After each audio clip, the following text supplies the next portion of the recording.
এমনও পীর আছে এখনো পেশাব ফিরে পানি নেয় না। আমি আপনার মুরিদান কত আছে বলে 1010 আছে, বলে পেশাব ফিরে পানি নিলেন না কেন?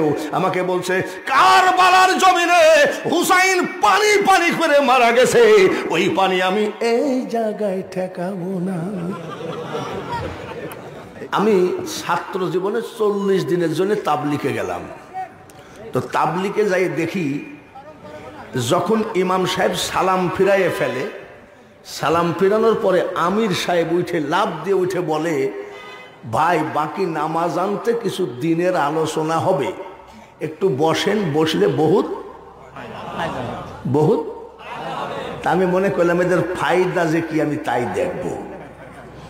তারপরে দেখি ওরা প্র্যাকটিক্যালি হাদিস দলিল বলতেছে, সাহাবীদের কাহিনী বলতেছে, দিনের দাওয়াত দিচ্ছে।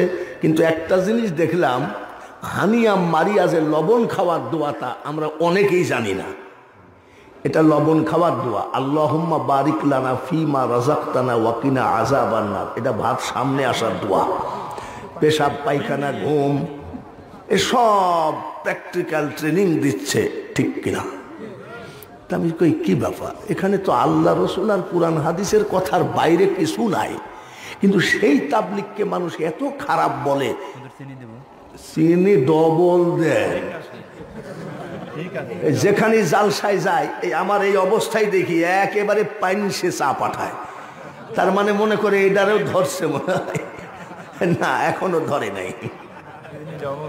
তো করছে কি, তাবলিগ জামাতে সবই তো আল্লাহ রসুলের কথা, ঠিক কিনা? আমি বাঙালি হুজুর জালসা দিনের দাওয়াত দিতে আসছি, আমাকে যদি 500 টাকা কম দেন আগামী বছর আর ডেট হবে না। 1 লক্ষ টাকা নিয়ে বক্তারা আবার আসেও না, এরকম নাই নাকি? কিন্তু তাবলিগ জামাতরা নিজের জমি বিক্রি করা, গরু বিক্রি করার টাকা দিয়ে দিনের দাওয়াত দিয়ে বেড়ায়। এরা কি খারাপ? আমি এরা তো ভালোই। আচ্ছা ঠিক আছে, গেলাম চরমোনাই। কোথায়? চরমোনাই যাই দেখি খালি জুব্বা আর জুব্বা। আমি দেখি তো এখানে কি হয়, পীর সাহেব ওয়াজ করতেছে, এ বাবা আপনাকে যখন কবরে শোয়ানো হবে 40 কদম হেঁটে মুসল্লিরা চলে যাবে, একটা সাপ এসে সবল মারবে, 70 গজ নিচে মাটির নিচে চলে যাবেন। আর একটা সাপ এসে সবল মারলে 40 গজ মাটির নিচের থেকে চলে আসবেন। কবরের চিন্তা করেন বাবা, কবরের ভয় করেন। কবরের ভয় দেখাতে দেখাতে কয় জিকির করেন সুবহানাল্লাহ সুবহানাল্লাহ। এটা হলো সরমুনাই জিকির। দেখেন সরমুনাই যেখানে আছে দেখবেন সুবহানাল্লাহ সুবহানাল্লাহ আলহামদুলিল্লাহ আলহামদুলিল্লাহ, আছে না? তাহলে এখানে তো সবই আল্লাহ রসুলের ব্যাপার, তাহলে এদের বিরুদ্ধে বলে কেন? তাবলিগও তো আল্লাহ রসুলেরই ব্যাপার, ঠিক কিনা? তা আমাদের মধ্যে এত দলাদলি কেন? গেলাম 8 রশি। কয় রশি? 8 রশিতে যাই দেখি হাজার হাজার মানুষ সব বসে আছে এক সারিতে। কি কয়? ইয়া আল্লাহ 8 রশি, ইয়া রহমান ইয়া রহিম। আমি এরাও তো আল্লাহকে ডাকে রে। আমাদের মধ্যে এত দলাদলি কেন? তাবলিগেও আল্লাহকে ডাকতেছে, চরমোনাই আল্লাহ, 8 রশিতেও আল্লাহ। গেলাম ফুরফুরা, হাওড়া স্টেশন থেকে 700 টাকা দিয়ে ইন্ডিয়ান টাকা দিয়ে একটা গাড়ি ভাড়া করলাম, প্রাইভেট কার ভাড়া করে গেলাম ফুরফুরা। ফুরফুরায় যাই দেখি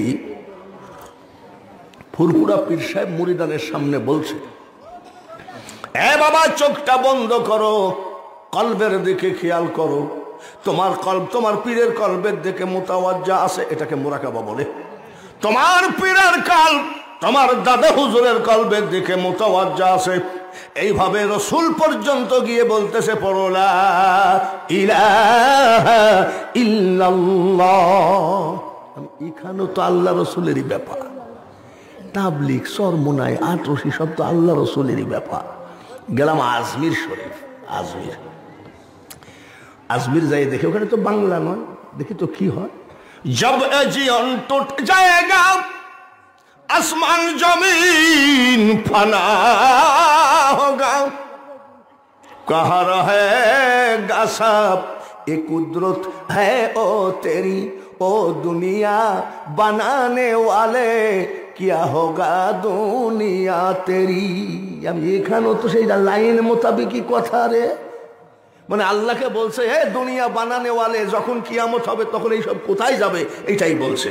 আমি এটাও তো ঠিক আছে রে, আজমিরও ঠিক আছে, ফুরপুরায়, চরমোনায়, তাবলিগ, আটরশি, দেখি শাহজাদপুরে আমাদের কিছু লোক মুরিদ হইতে আসে, ওইখানে একটা কওমি মাদ্রাসায় আমাকে প্রধান বক্তা করেছে। ওয়াজের পরে মুফতি সাহেবকে বললাম যে ভাই একটু পীরের দরবারে যাবো, চলেন যায়। পীরের দরবারে ঢুকলাম তো জিকির করতেছে সব গোল হয়ে বসে, চন্দ্র সূর্য গ্রহ তারা আল্লাহর জিকির করে তারা, মানুষ হইয়া তোমরা কেন আল্লাহ আল্লাহ করো না। আমি এখানেও তো আল্লাহ, আমাদের মধ্যে এত ঝামেলা কেন? আমি এই টেনশন আমার যায় না। গেলাম চিটাগাং মাইজ ভান্ডার, মাইজ ভান্ডারে যাই দেখি এক পাগল বসে বসে গান গায়, কোন সাধনে পাবো খোদারে এ ভান্ডারি ধন রে, কোন সাধনে পাবো খোদারে। আমি এও তো খোদাকে খুঁজতেছে, ঘটনা কি? সব ঘুরে এসে গেলাম লালন শাহর মাজারে। আমার বাড়ির থেকে 5 মিনিট হাইটে গেলেই পাওয়া যায়। দেখি তো কি হচ্ছে, দেখি এক বাবাজির মুস 25-26 বছর মুস কাটেনি, মুসগুলো হলুদ হয়ে গেছে। হলুদ হয়েছে কি জন্যে? এই সাদা কাগজটা যদি রান্নাঘরে রাখা যায় তাহলে কয়েকদিন পর হলুদ হয়ে যাবে। কিসে? ধোঁয়ায়। কিসে? তাহলে উনার মুছেও মনে হয় কিছু ধোঁয়া লাগছে। এটা কি চুলার ধোঁয়া তা আমি বলতে পারবো না। তো হলুদ হলে হবে কি? দেখি তো লোকটা কয় কি, দেখি তো।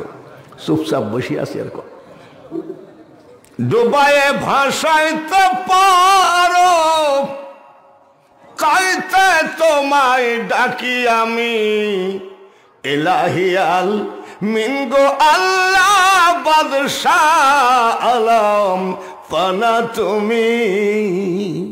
আমি এরাও তো সেই ডুবায়ে ভাসাইতে পারো তাইতে তোমায় ডাকি, ইলাহি আলমিন গো আল্লাহ। এরাও তো আল্লাহকে বলতেছে, খালি মুস্তা হলুদ আর কি। আমি এবার বলছি বাবাজি একটু ভালো করে গান গাও। তখনও চিন্তা করছে মৌলবি আমাদের লাইনের লোক, একটা ভালো গান গাও। তো বলছে কাশি টাশি দিয়ে গান গাইছে। গানের একটা ভাব আছে না? আমার বয়স তো 75, তো লোকটা আমার একটা গান ধরেছে, চলিতে চরণ চলে না। চলিতে চরণ মানে কি? দিনে দিনে অবশ্যই আগের বাহাদুরি এখন গেল কো। আমি এ তো মারাত্মক গান রে।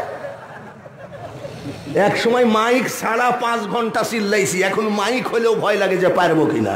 তাহলে আগের বাহাদুরি কি আর আছে?